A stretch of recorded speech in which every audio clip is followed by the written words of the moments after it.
Les doy la bienvenida, amantes del terror. En esta ocasión les traigo la segunda temporada de la historia escrita por Fernando Iglesias Meléndez. Hay un extraño periódico que solo se entrega a medianoche. Los diarios de mi padre. Entradas 4, 5 y 6.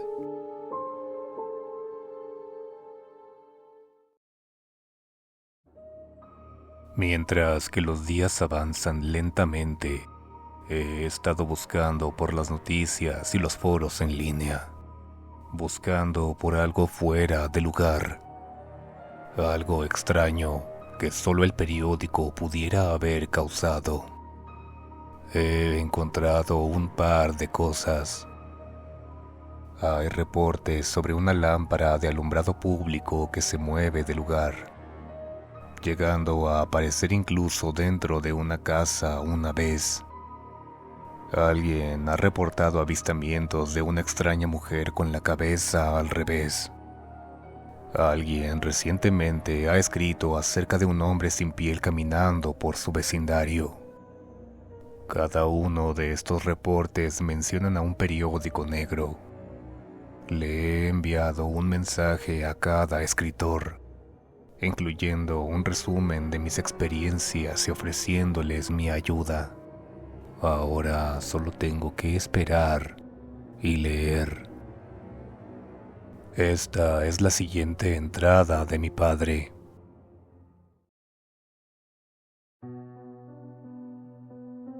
Después de que recibimos el periódico de la medianoche con el artículo de Tus Noticias, tu madre y yo decidimos sentarnos en la puerta principal la noche siguiente, justo antes de medianoche.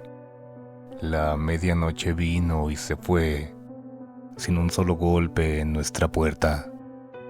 Así fueron las cosas durante un par de noches. Cada noche tu madre y yo esperaríamos a que te fueras a dormir, y entonces nos escabulliríamos pasando delante de tu habitación. Entonces nos abriríamos paso hasta la sala, pondríamos una olla de café y nos sentaríamos delante de nuestra puerta principal mientras pudiéramos mantener los ojos abiertos. Después de unos días nos sentimos lo suficientemente seguros como para volver a dormir en nuestra habitación. Tal vez el periódico de la medianoche se había olvidado de nosotros. Tal vez las copias que habíamos recibido eran las únicas que recibiríamos. Estábamos equivocados. Una noche, después de que ya estuviéramos en la cama, los golpes regresaron. Una vez más, también era medianoche. Tu madre se había estado lavando los dientes. Recuerdo la mirada de sorpresa en su rostro, su boca abierta ampliamente y llena de espuma mientras intentaba decir algo. Entonces escupió y lanzó su cepillo de dientes al lavabo. Volvió. Dije, una semana después del primero. Ella dijo, Estás siguiendo un calendario, no es cada noche. Bueno, no vamos a leerlo, eso es seguro. Pero no podemos simplemente dejarlo ahí. Alguien va a encontrarlo. Fruncí el ceño. Era un buen punto. Voy a tirar la maldita cosa lejos, dije, pisando con fuerza mientras bajaba las escaleras. Tu madre se apresuró detrás de mí, discutiendo durante todo el camino. Ella pensaba que tirarlo o destruirlo era irresponsable. ¿Qué tal si era evidencia? ¿Qué tal si había algo en él que pudiera decirnos quién estaba escribiéndolo? Los mismos argumentos que había usado la última vez. Ella también lo sabía. Pero parecía como si así fuera con el periódico, como si hubiera una cualidad cínica en lo que a este concierne, como un ritual. Discutirías, pensarías en tirarlo, pero al final siempre terminarías leyéndolo. Bueno, no sería así esta vez. Esta vez iba a tirar la cosa en el drenaje para tormentas. Miré a través de la mirilla. Nada. Nadie. Así que quité el seguro de la puerta principal y salí. Ahí, en nuestro recién comprado tapete de bienvenida, estaba enrollado un atado de papel negro. Me incliné en busca del periódico y lo tomé. O por lo menos eso pensé. Mi mano estaba cerrada y no había nada en ella. Tu madre estaba detrás de mí, en la puerta. Ella estaba a mitad de una oración diciéndome que no lo tirara. Pero las palabras murieron en su garganta, porque había visto lo que hice. Estiré la mano para alcanzar el periódico de nuevo, tomándome mi tiempo. Quería estar seguro, quería verlo suceder. Mis dedos alcanzaron el papel negro. Entonces se siguieron moviendo. Se movieron atravesando el periódico, como si no hubiera nada ahí. ¡Ah, mierda!, dijo tu madre. Ella nunca maldecía.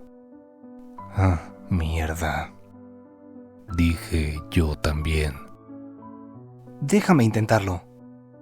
Me levanté y me hice a un lado. Tu madre se inclinó acercando sus dedos alrededor del periódico y lo levantó. Lo estaba sosteniendo como si no hubiera nada malo en él. Ok, ella dijo. No podemos tirar esto. Está bien, dije. Pero no vamos a leerlo. Vamos a dejarlo bajo llave en el archivero. Ella asintió. Exactamente en el momento en que volvíamos adentro, estiré la mano hacia el periódico y lo toqué. Algo había cambiado ahí. No lo sabía en ese entonces, pero creo que ahora lo comprendo. El periódico de la medianoche estaba vivo de alguna manera. Sabe qué es lo que quieres hacer con él y decide si te lo permite o no. No quería que lo arrojara a un drenaje de tormenta, pero supongo que no le importaba ser guardado en un cajón. Sostuve el periódico en mi mano y lo dejé caer. Rodó tal y como estaba en el cajón del gabinete de archivos. Entonces lo cerré y puse el seguro, llevándome la llave. Tú estabas lleno de energía cuando eras un niño. Hablabas tan rápido que había veces en las que apenas si podíamos entenderte. Tan solo comprendíamos una o dos palabras de todo un torrente de divagaciones que decías emocionado.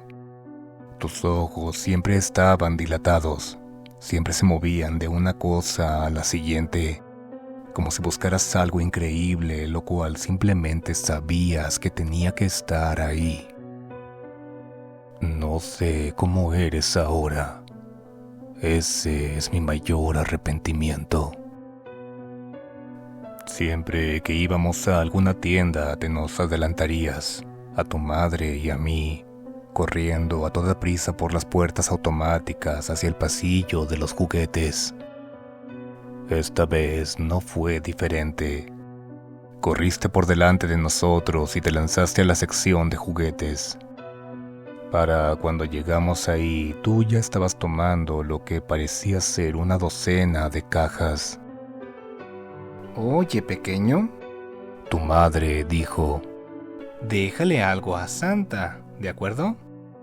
Yo no creo en... comenzaste a decir. Yo levanté las cejas. Había muchos otros niños a tu alrededor, y lo que estabas a punto de decir era un sacrilegio. Tú simplemente suspiraste y asentiste. Te tomó una eternidad regresar todo a donde lo encontraste. Estoy agradecido de que así fuera, porque nos dio a tu madre y a mí tiempo de encontrarlo. Ahí, junto a los juegos de Life y Clue y todos los otros juegos de mesa de siempre, estaba algo nuevo, pero familiar. Una caja de cartón blanco que mostraba una familia feliz sentándose alrededor de la mesa del comedor. Encima de ellos, en letras negras, estaba una palabra que hizo que mis piernas se sintieran débiles. Adivina. Tu madre y yo compartimos una mirada de preocupación. Tú casi habías terminado de regresar todo a donde lo encontraste. Si volvías para encontrarnos mirando un juego de mesa, lo querrías para ti.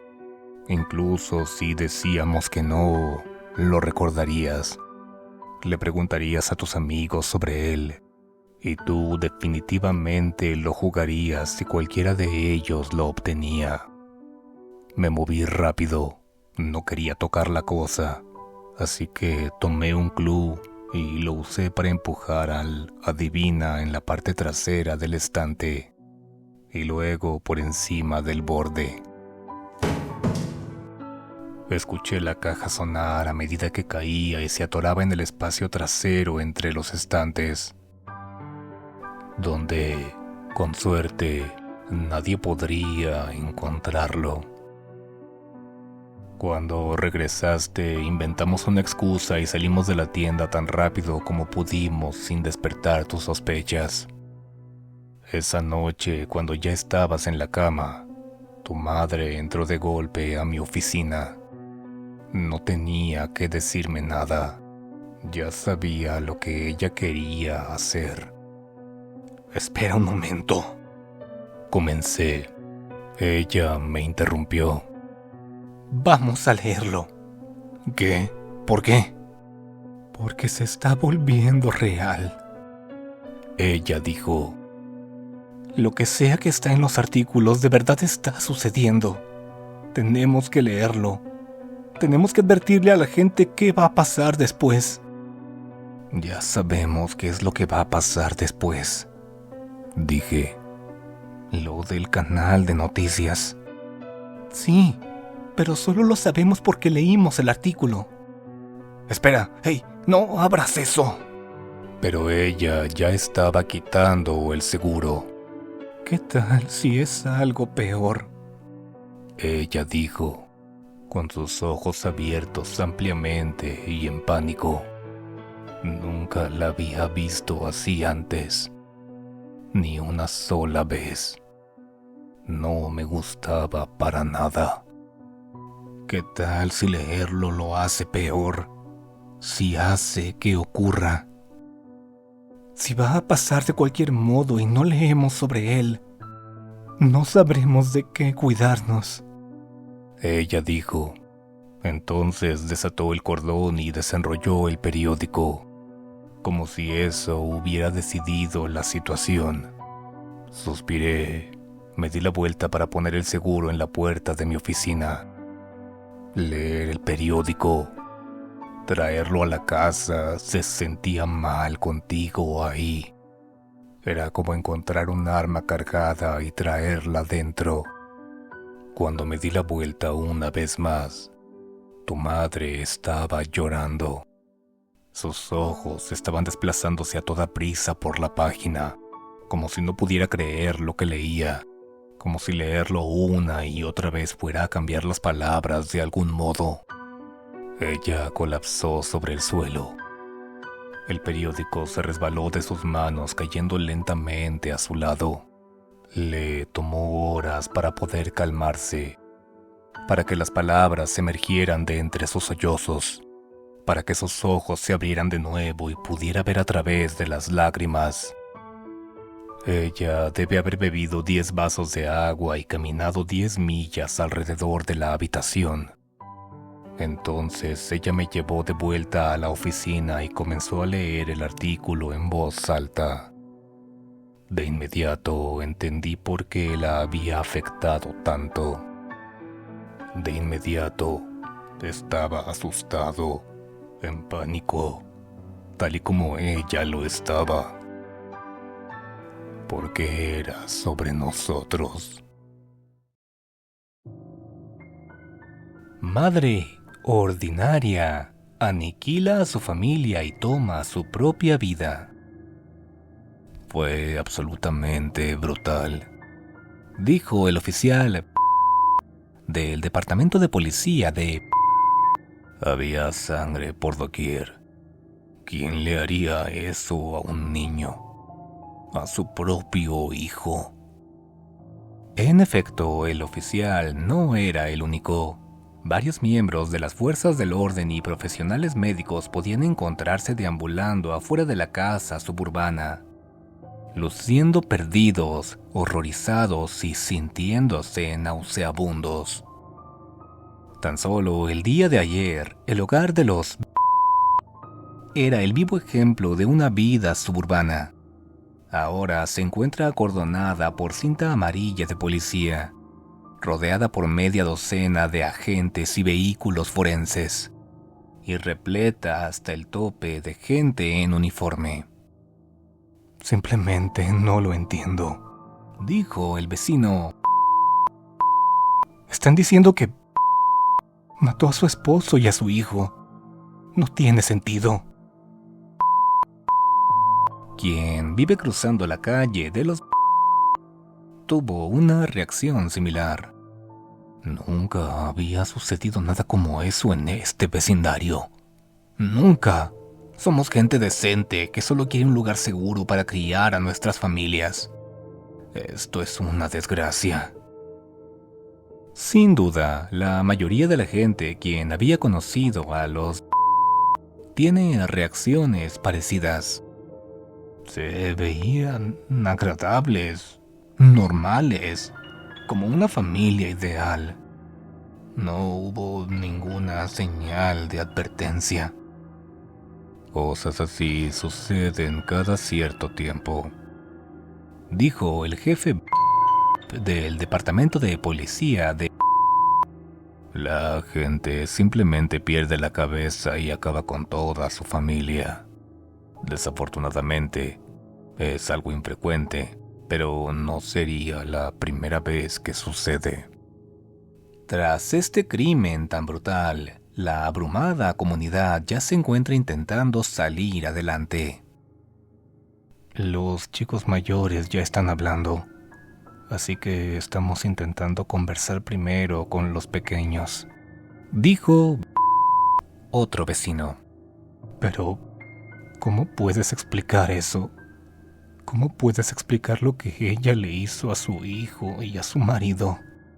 Se nos ocurre decir que tenía un problema de sustancias o algo. Tal vez así sea más fácil de entender para un niño. La mayoría de la gente en el vecindario lucía perdida en ese fatídico día. De pie en sus cocheras y en sus pórticos, a menudo vistiendo solo en pijama, mirando a la policía llevarse las bolsas para cadáveres en las camillas, cubriendo los ojos de sus niños. Esperamos que pronto encuentren una forma de comprender lo sucedido y que sean capaces de recuperar cierto grado de normalidad.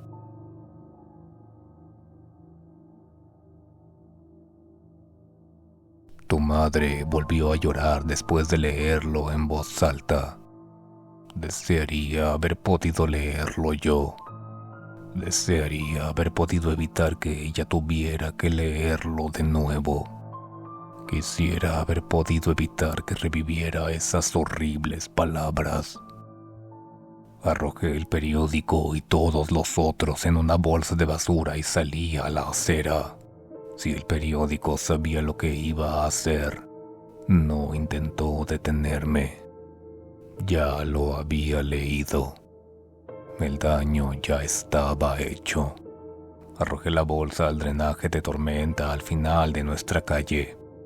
Sabía que tirar algo así en el canal era dañino y me sentí mal por hacerlo. pero no había forma alguna de que tirara los periódicos en la basura normal. Ya han hecho suficiente daño. Y lo peor aún estaba por venir.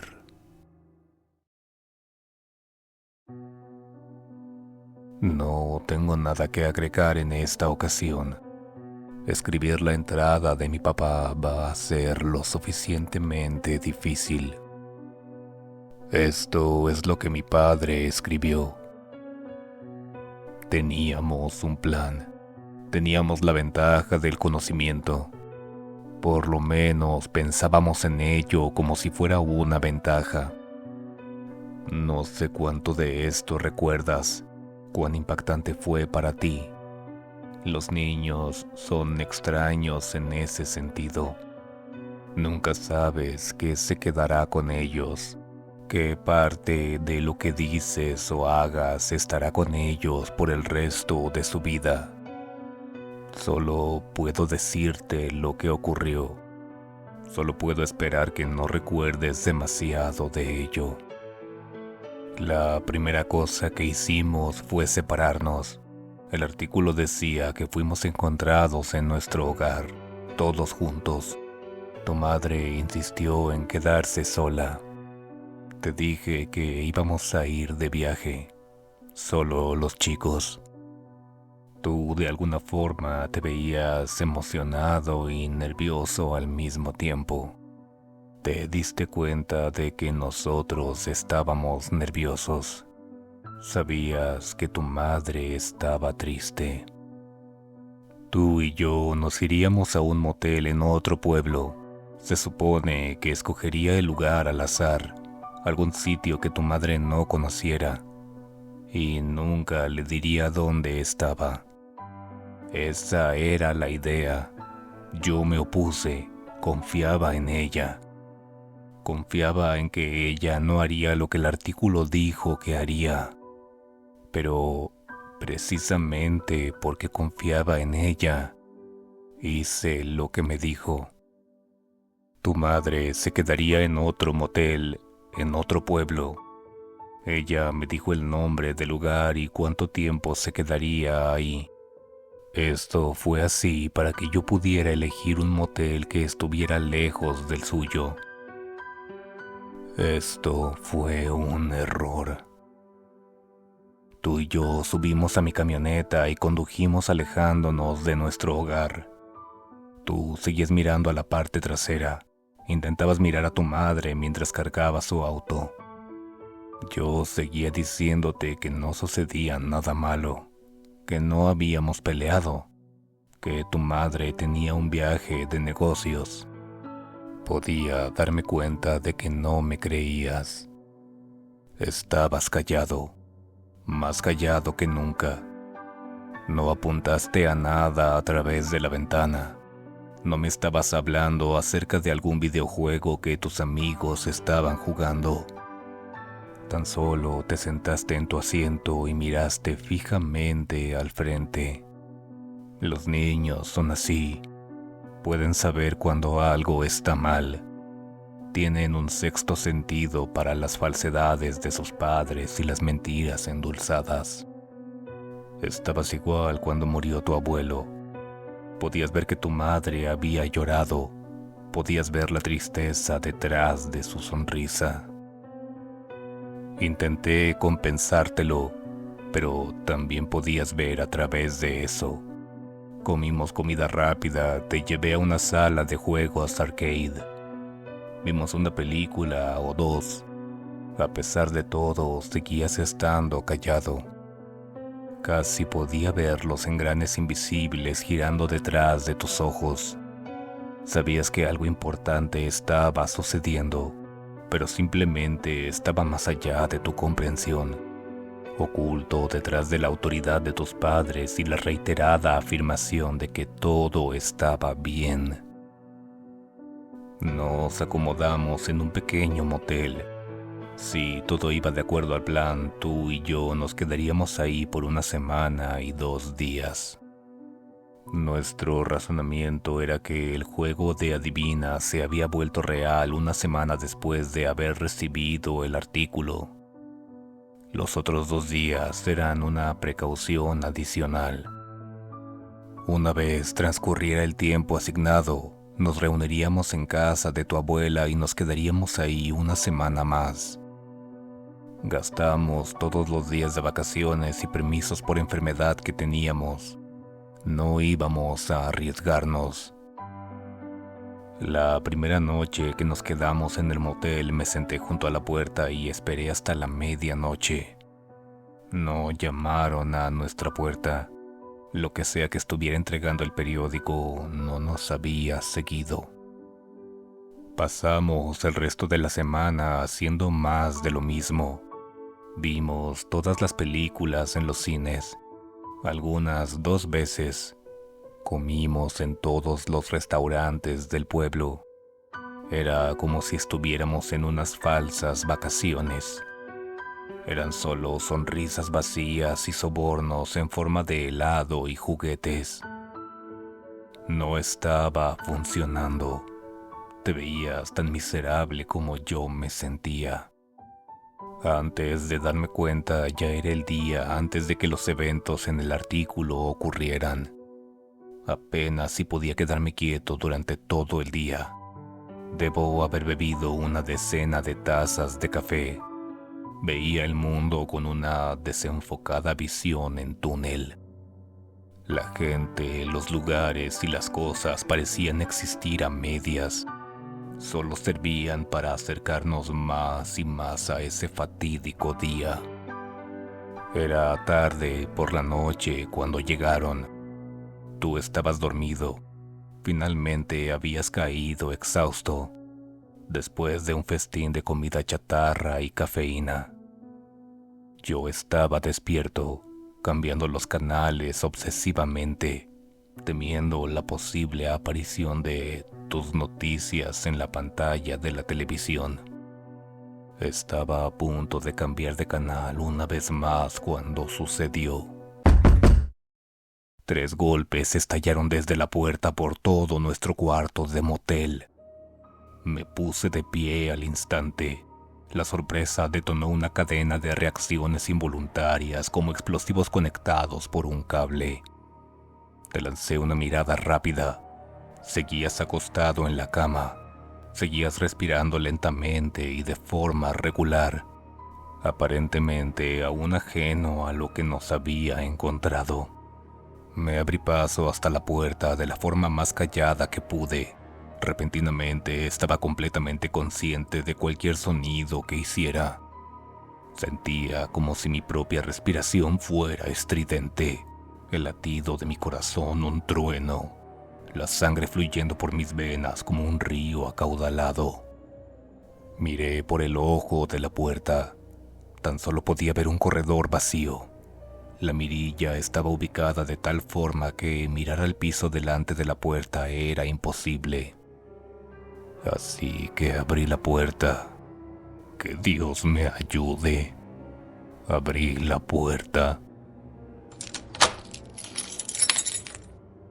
Tiré de la puerta y miré abajo. No había nada en el parche de sucia alfombra frente a nuestra puerta. No había ningún periódico de la medianoche. Un hombre caminó por el umbral.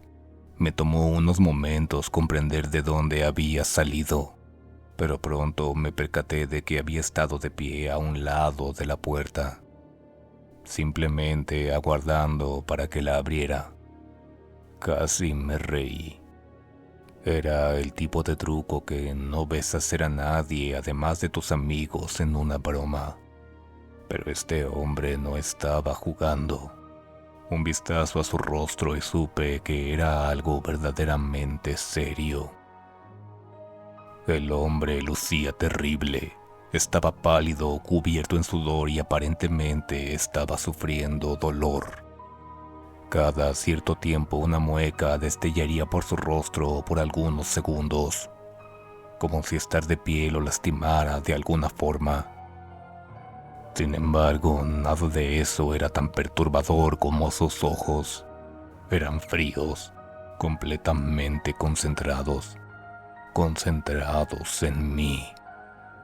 Unas cuantas explicaciones estallaron en mi cerebro en menos de un segundo. Tal vez se estaba quedando en una habitación vecina y necesitaba ayuda. Tal vez yo había dejado mi auto encendido. Tal vez me había olvidado de ponerlo en parking y se había desplazado por el estacionamiento y se había impactado con el suyo. No, nada de esto tenía sentido, porque sabía quién era ese hombre. Él vivía en nuestra calle. Era nuestro vecino. Su nombre era Chuck. ¿Qué? Comencé a decir, pero él me interrumpió. «Ve por el niño», dijo Chuck. Había algo en su voz que hizo que, más que una petición, fuera una orden. Una orden que estaba rayando en una amenaza. Bajé la mirada y pude ver por qué. Había una pistola en su mano. Era un revólver. La forma en que su mano sostenía la pistola era casi como si esta fuera una cosa viviente que en cualquier momento podría liberarse. Eso me dijo mucho. Había visto suficientes personas sostener sus armas así en Vietnam. Había un dejo de temor en sostener un arma así, como si tuvieras que hacerlo pero no quisieras hacerlo.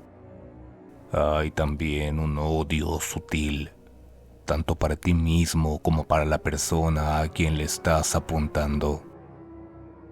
Solo hay una cosa que ese miedo y ese odio me decían. Este hombre está siguiendo órdenes con las que no está de acuerdo. Está bien, dije, levantando las manos. Quería que supiera que yo no era una amenaza, que no estaba armado, que mis manos no iban a dirigirse hacia mi chaqueta o mis bolsillos. La última cosa que quería era que este imbécil me disparara delante de ti. Di un paso atrás y la puerta empezó a cerrarse por sí misma. Contuve mi aliento, esperando que se cerrara antes de que Chuck pudiera detenerla. Pero adelantó un pie y la atrapó, empujándola para que se mantuviera abierta. Maldita sea. Di un paso hacia ti y entonces me detuve. No era mi intención hacer lo que él quería. Preferiría morir que ponerte en peligro. Así que hice la única cosa en la que pude pensar en ese momento. Intenté exponer su farsa. Me detuve, con las manos aún levantadas. «¿Qué estás haciendo?», Chuck preguntó, caminando dentro de la habitación. «Trae al niño». No contesté. Chuck dio otro paso al frente. «Piensas que no te voy a disparar, ¿verdad?», él preguntó, dando un paso más. «Pues te equivocas». Ahora casi podía sentir el arma detrás de mí. «Contéstame», Chuck dijo. «¿Crees que estoy jugando? Te estás riendo de mí. Siempre fuiste un presumido petulante. Tú y la perra engreída de tu esposa. No sabes lo que he tenido que soportar».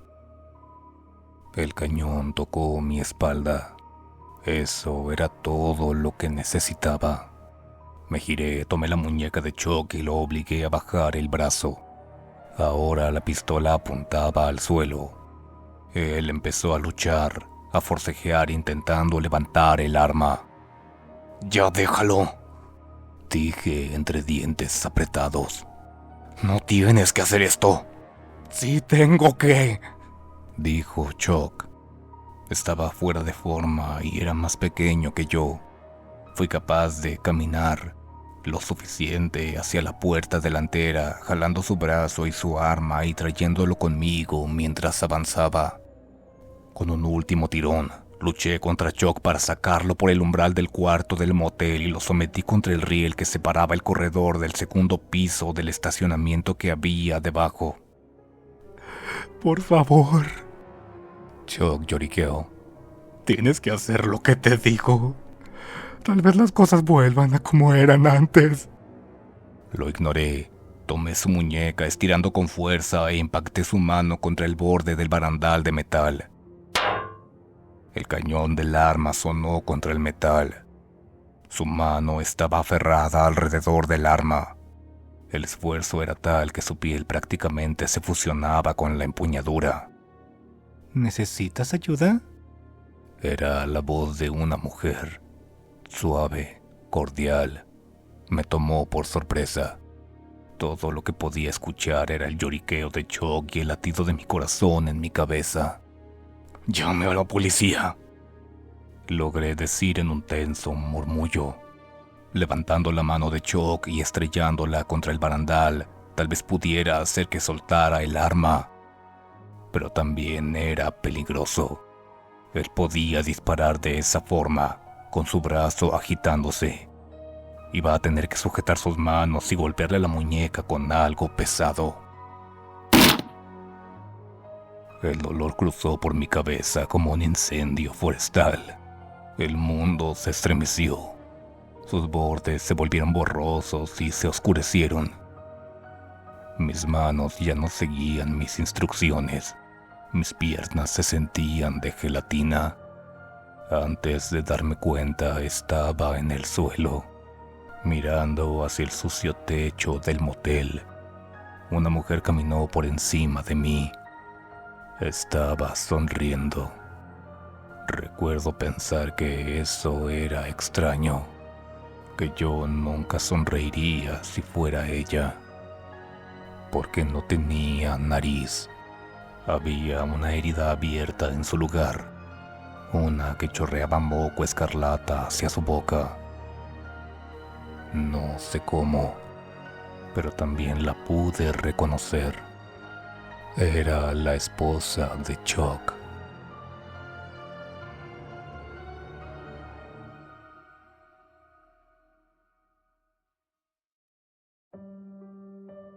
Lamento haber estado ausente por tanto tiempo. Esta ha sido la entrada que más me ha costado publicar. No tengo nada que decir esta vez. Solo voy a transcribir la entrada de mi padre. Creo que cuando la lean, entenderán por qué. Fue un despertar lento y doloroso.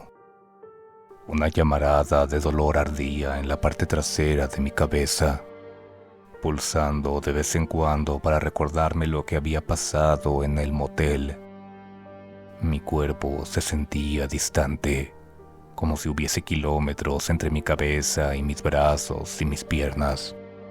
Todo estaba ralentizado, cada reacción, cada sensación, hasta que abrí mis ojos. Una vez que lo hice, me di cuenta de una aterradora realidad. Sabía que era lo que estaba mirando. Nuestra sala, nuestro hogar. Mi cuerpo saltó con un disparo de adrenalina, obligándome a moverme sin importar el dolor y la desorientación y así recuperar el control. Intenté ponerme de pie, pero fue solo entonces que me di cuenta de que, de hecho, estaba sentado. Había algo atando mis muñecas juntas y sosteniéndolas detrás de mi espalda. Mis tobillos estaban atados a las patas de la silla. Estaban tan apretados que no podía sentir los pies. Estar atado a la silla que mis padres nos habían regalado a tu madre y a mí para nuestra boda, en nuestro propio hogar, agitó aún más la ira dentro de mí hasta niveles que creía imposibles. Mi corazón latió con fuerza, avivando el ardiente dolor en la parte trasera de mi cabeza. Sentía como si no hubiera forma en que pudiera estar más furioso. Entonces me giré y te vi. Estabas atado, sentado en una de las sillas de la mesa del comedor que era tan grande que tuvieron que dejar tus piernas sin atar. Tus ojos estaban cerrados y estabas desplomado. Tu cabeza colgaba de manera antinatural. Intenté llamarte y fue entonces que me percaté de que había algo envolviendo mi boca, dando varias vueltas alrededor de mi cabeza. Cinta de aislar. Probablemente el mismo tipo que habían usado para atar mis muñecas y mis tobillos. Probablemente la sacaron de nuestro garaje. Esos desgraciados. Justo al momento en que el rostro de Chuck pasaba por mi mente, recordándome a quién le debía agradecer por el predicamento actual, el imbécil caminó por delante de mí. Saludó con la mano, como si se estuviera disculpando. Me estiré sobre la silla intentando arrancar mis ataduras y así poder estrangularlo, pero estaban demasiado apretadas. Estaban tan apretadas que, de hecho, el entumecimiento en mis manos y pies punzaba con agujas de un dolor congelante e hirviente. La circulación había sido interrumpida. ¿Cuánto tiempo había estado desmayado? Debió haber sido al menos 1 hora, tal vez 2. Eché un vistazo a tus pequeñas manos. Estaban de un color rojo tan intenso que eran casi púrpura. Podrías sufrir daño nervioso, podrías perder una mano o ambas. Todo porque nuestros vecinos se habían rebajado tanto como para atar a una silla a un niño inconsciente de 10 años. Me giré para mirar a Chuck, asegurándome de que mis ojos expresaran el odio que estaba ardiendo dentro de mis venas. Chuck levantó sus manos. Esto no es mi culpa. Su voz sonaba de una forma patética y asustadiza. Nos obligó a hacerlo. ¿Crees que te está yendo mal? Todavía no has sangrado. Todavía no has hecho que tu familia sangre. Chuck se abrió paso hacia la mesa del comedor. Lo seguí con la mirada, muy consciente del hecho de que tenía un cuchillo en una de sus manos. Casi me ahogo con mi propia saliva cuando lo vi. Ahí, en la mesa junto a una caja de herramientas y varios rollos de cinta aislante gris, estaba un tablero de juegos de color blanco. Había 2 piezas en el tablero y 3 afuera de él, derribados como los reyes en el ajedrez cuando se rinden. Estaba bastante seguro de que Chuck tenía 3 hijos. No puedo volver a tirar los dados hasta que mi esposa vuelva. Chuck masculló sin girarse. Créeme que si pudiera hacer que esto fuera más rápido, lo haría. Casi estoy en la línea de meta. Sí, casi se me olvida.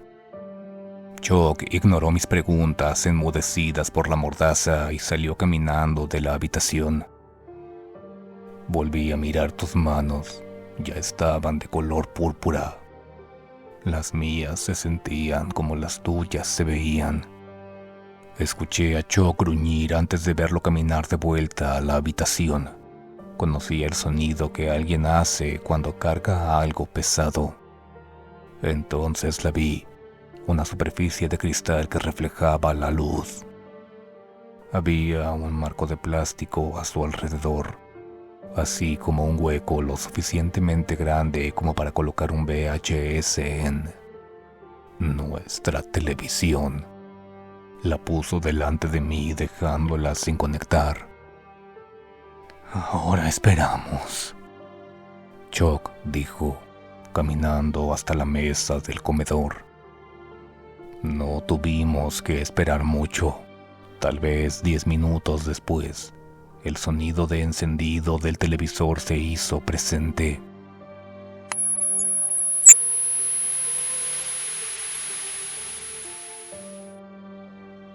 Un destello blanco cruzó la pantalla y una imagen comenzó a crujir hasta volverse visible. Era un hombre vistiendo un traje gris y sentado detrás de un enorme escritorio. Detrás de él estaba un fondo negro con un letrero encendido. En cuanto lo leí, mi aliento se atoró en mi garganta. Decía: Tus noticias. Bienvenidos y buenas noches, dijo el presentador. Su voz era suave como la mantequilla y dulce cual chocolate. Sonreía mientras hablaba, de manera amistosa y con dientes perlados. Esta noche continuamos nuestra cobertura de la vida de una madre y esposa aparentemente normal. Vamos al video en vivo. El presentador se giró ligeramente en su asiento a medida que una transición de imagen sobrepuesta aparecía sobre la transmisión. Un rectángulo de un metraje en video apareció junto a él. Mostraba a un auto conduciendo por una calle suburbana. Nuestra calle suburbana. También reconocí el auto. Era el de Chuck. Hemos recibido reportes que indican que ahora mismo la señora Lily se encuentra camino a casa. Ella no está conduciendo el auto, sino que se encuentra en el asiento trasero, con las manos atadas detrás de su espalda. El presentador sonrió después de eso, como si estuviese complacido de comunicar buenas noticias. A través de la pantalla de televisión, miré cómo el auto se movía por nuestra propia cochera. Mi corazón latía cada vez más y más rápido, sabiendo que tu madre estaba en el asiento trasero, sabiendo que sus manos estaban atadas, sabiendo que se nos uniría para lo que sea que estos psicópatas habían planeado. La puerta delantera se abrió y el presentador comenzó a hablar de nuevo. De acuerdo con nuestras fuentes, la señora caminó a la habitación. Justo cuando la voz en la televisión lo dijo, tu madre caminó a la habitación. Mi Lily. Sus manos estaban atadas detrás de su espalda y su boca estaba cubierta con cinta. Un solo vistazo a sus ojos fue todo lo que hizo falta. Estaban abiertos ampliamente, llenos de lágrimas y desplazando su mirada nerviosa entre tú y yo. Comencé a sollozar. La esposa de Chuck estaba detrás de Lily, empujándola con cuidado. Su nariz no estaba. En su lugar solo había una herida abierta. Había otras similares en sus brazos y piernas, como si alguien la hubiera acuchillado aleatoriamente. No portaba nada en sus manos, ninguna pistola, ningún cuchillo. Así que, ¿por qué estaba tu madre siguiendo sus órdenes? Las autoridades creen que la secuencia de eventos sucedió de esta forma. El presentador dijo, con un inconfundible tono de placer en su voz. La señora caminó hacia la cocina, abriendo el cajón superior y sacó el cuchillo más grande. Los ojos de Lily se abrieron aún más. Conocía esa mirada. La había visto en la guerra, pero nunca la había visto en ella. El peor de los miedos no es el temor a otros. No es el temor de lo que pueda sucederte, sino el miedo de lo que pueda pasarle a alguien a quien amas. Entonces ella comenzó a caminar, casi de manera casual, hacia la cocina. Le grité que se detuviera, que intentara escapar, pero solo pudo escucharse algo enmudecido, patético y aterrado. Henos aquí. prisioneros en nuestra propia casa, siendo obligados a hacer cosas contra nuestra voluntad. Y todo estaba por ponerse peor. A medida que Lily entraba a la cocina, la esposa de Chuck caminaba detrás de ella. Tomó un cuchillo de la mesa del comedor y cortó la cinta alrededor de las muñecas de tu madre. Lily pudo haber corrido. Pudo haber intentado tomar el cuchillo o alguna de las otras herramientas en la mesa de la cocina. En su lugar, siguió caminando. Ella no parecía aturdida. No del todo. Podía ver el terror y la confusión en su rostro. Ella estaba consciente de lo que estaba haciendo y estaba horrorizada por ello. Lily caminó hacia el cajón donde guardábamos los cuchillos. No, no lo hagas, no escuches. Pero no podía oírme. Ella abrió el cajón. Las luces del techo se reflejaron en los cuchillos y brillaron sobre su cara. Ella estiró la mano y tocó uno, como si ella tuviera curiosidad, como si ella nunca hubiera visto un cuchillo antes. Entonces lo sacó del cajón y lo sostuvo temblando. Los especialistas forenses declararían que la señora caminó de vuelta desde la cocina, con el arma homicida en mano. Los pies de Lily comenzaron a moverse. Había algo de duda esta vez, como si estuviese luchando contra cuerdas invisibles que la jalaban hacia adelante. Podía verla luchando con cada fibra de su ser, intentando contenerse, cual sea que fuera la lucha que estaba ocurriendo dentro de ella, dentro de nuestra Lily. Lily perdió. De acuerdo con el examinador médico, la señora atacó primero a su hijo, dijo el presentador. Ella comenzó a caminar hacia ti. El agudo filo del cuchillo se movía poco a poco acercándose a tu piel. Grité. La cinta alrededor de mi boca reducía mis plegarias a gruñidos enmudecidos. Ella simplemente siguió caminando, acercándose más. Su cuerpo estaba rígido, moviéndose de forma antinatural. Yo sabía cómo caminaba. Yo sabía cómo se movía. Esa no era ella. Sus ojos estaban frenéticos, llenos de lágrimas, mirando a todos lados como si intentara encontrar algo. Cualquier cosa que pudiera ayudarla. Ella seguía ahí dentro. No deberías haber leído esto. Nadie debería leer esto. Ella levantó el cuchillo. Su mano era rígida, robótica. Pensé que todo había terminado. Todo lo que ella tenía que hacer era encajarlo, y tú saldrías herido de una forma tal que no habría salvación. Estaba completamente consciente de todas las personas en la habitación, del hombre en la televisión, mirando, aguardando. Malditos, malditos desgraciados. La autopsia reveló que la señora apuñaló a su único hijo 25 veces en la cara, el pecho, la garganta y el estómago. Había un enfermizo placer en la voz del presentador mientras lo decía.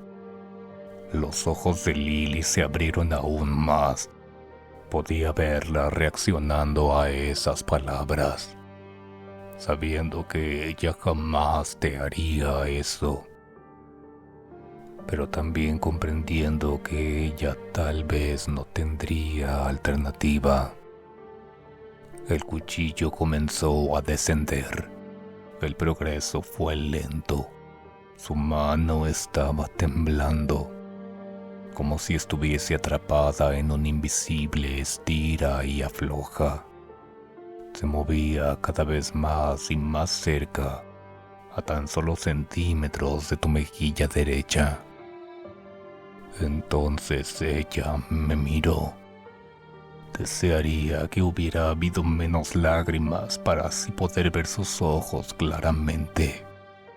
Pasé años repasando esa expresión en el fondo de mi mente, una y otra vez, intentando encontrar algún significado. No estoy seguro del todo, pero creo que estaba pidiendo disculpas. No leas esto. Por favor, no. Ella levantó el cuchillo de nuevo. Esta vez el movimiento fue más suave. Ella encajó corto.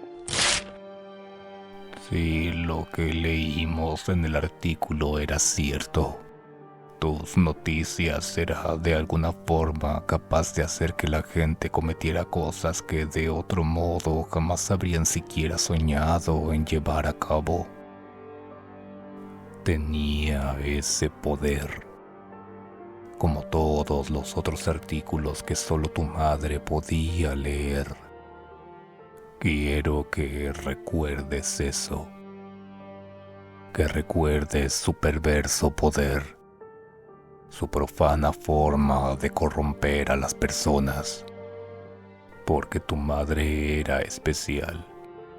Ella era la persona más fuerte que conocí, porque tus noticias no funcionó en ella. Ella ganó. Al final, Lily alejó el cuchillo de tu piel, apuntándolo hacia ella. Eso es todo lo que diré. Después de que ella... Cuando terminó, el presentador emitió un chirrido, como nada que hubiera escuchado antes. Era como el demente susurro que podía hacer una radio siendo sumergida bajo el agua.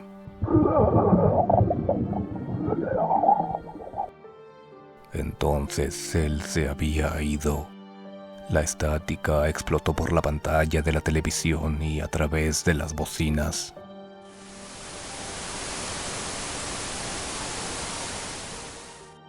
Me tomó algunos segundos darme cuenta de que ahora estábamos solos en la habitación.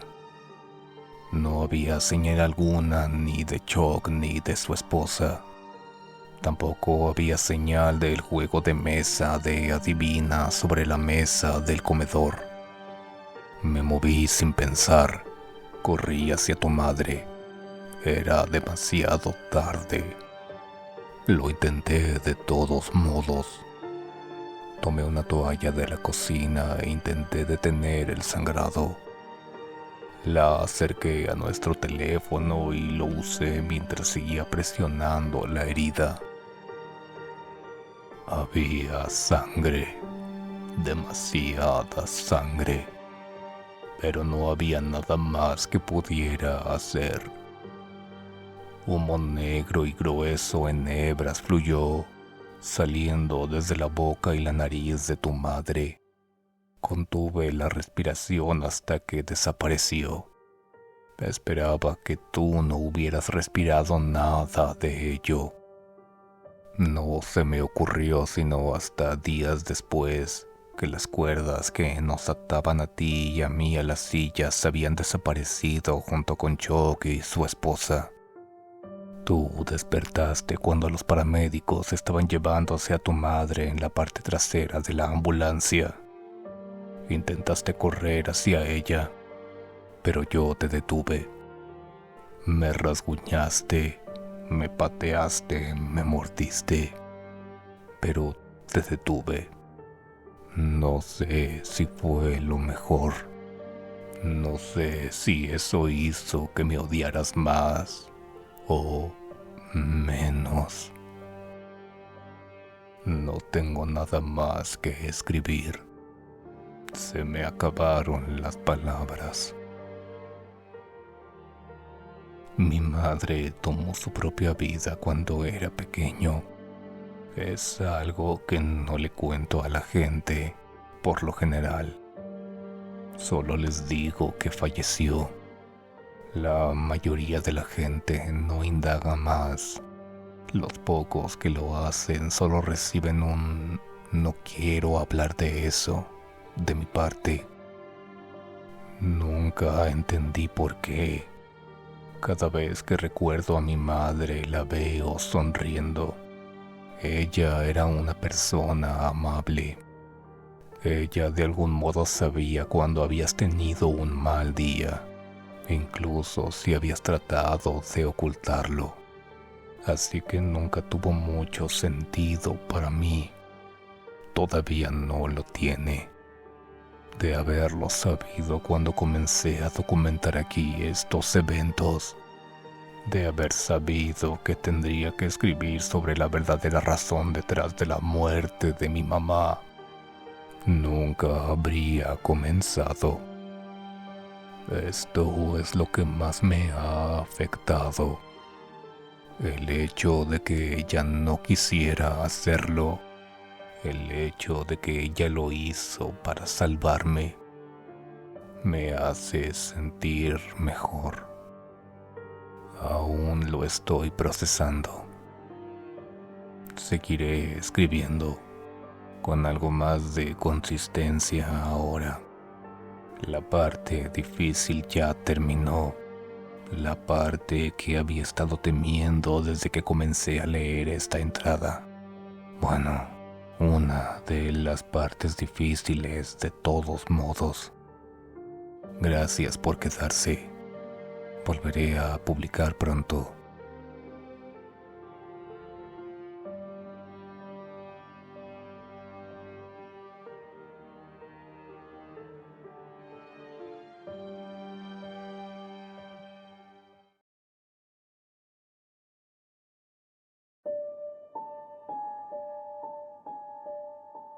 Gracias por haberte quedado hasta el final. Los enlaces a la historia original, la música utilizada y mis redes están en la descripción.